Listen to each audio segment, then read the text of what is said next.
సంతానం యొక్క వివాహ ప్రయత్నాలు ఫలించక బాధపడుతున్న తల్లిదండ్రులు పాటించాల్సిన ఒక చక్కటి పరిహారాన్ని ఇప్పుడు తెలుసుకుందాం.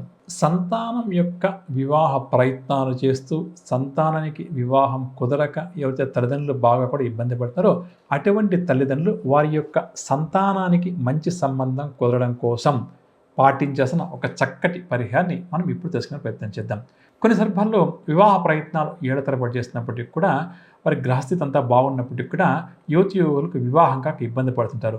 వారు పడే ఇబ్బంది బాధ కన్నా కూడా వారి తల్లిదండ్రుల యొక్క బాధ నిజంగా కూడా వర్ణాతీతంగా చెప్పవచ్చు. ఎందుకంటే వారు పిల్లల కోసం వివాహ ప్రయత్నాలు చేస్తుంటే కూడా దగ్గర దాకా వచ్చి తప్పిపోతున్నాయండి, ఏ సంబంధము కుదరడం లేదండి అని చెప్పి నిజంగా తల్లిదండ్రులు చాలా బాధపడుతున్నారు కదా. అటువంటి తల్లిదండ్రులు తమ సంతానం కోసం చేస్తున్న వివాహ ప్రయత్నాలు ఫలించడం కోసం వారు చేయాల్సిన పరిహారం ఏమిటి అన్న అంశాన్ని ఈరోజు వివరించే ప్రయత్నం చేస్తాను.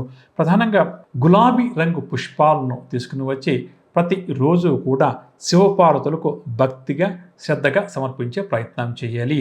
గులాబీ రంగు పుష్పాలు కొద్దిగా తీసుకుని వచ్చి శివపార్వతులను ప్రత్యేకంగా తమ సంతానం వివాహ ప్రయత్నాలు చేస్తున్నాం స్వామి, గ్రహదోషాల వల్ల ఫలించడం లేదు, అవి తొలగిపోయి మా సంతానానికి మంచి సంబంధం కుదరాలి, వారి యొక్క వైవాహిక జీవితం బాగుండాలని చెప్పి కోరుకుంటూ ఇంట్లో ప్రతినిత్యం కూడా శివపార్వతులను గులాబీ రంగు పుష్పాలు తెచ్చి పూజించే ప్రయత్నం చేయాలి. ఇది ఎప్పుడు ప్రారంభం చేయాలి?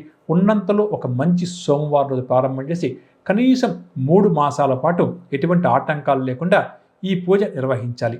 అదేవిధంగా ఈ 3 మాసాల్లో కూడా ఎన్ని శుక్రవారాలు వస్తే అన్ని శుక్రవారాలు పాయసాన్ని భగవంతుని కంటే శివపాదులకు నివేదన చేసి ఆ పరమాన్నాన్ని ఏమాత్రం అవకాశం ఉన్నా కూడా తమ పిల్లలకు ప్రసాదాన్ని ఇచ్చే ప్రయత్నం చేయాలి. అంటే 3 మాసాలు ప్రతిరోజు శివపార్వతులను ప్రత్యేకంగా గులాబీ రంగు పుష్పాలతో పూజిస్తూ ప్రతి శుక్రవారం కూడా ఏం చేయాలి? పరమాన్నాన్ని ఇంట్లో వండి శివపార్వతులకు నైవేద్యంగా సమర్పించి ఈ విధంగా మా అమ్మాయి యొక్క వివాహం కానీ లేకపోతే అబ్బాయి యొక్క వివాహ ప్రయత్నాలు కానీ ఫలించాలని చెప్పి కోరుకునే ప్రయత్నం చేయాలి. ఏమాత్రం అవకాశం ఉన్నా భగవంతుడికి నైవేద్యంగా సమర్పించిన ఈ పరమాన్నాన్ని వారి పిల్లలకు కూడా అందించే ప్రయత్నం చేయాలి.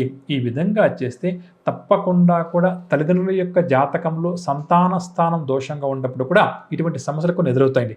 వాటిని అధిగమిస్తారు. తప్పకుండా కూడా మంచి సంబంధం వారికి కుదురుతుంది అని చెప్పవచ్చు.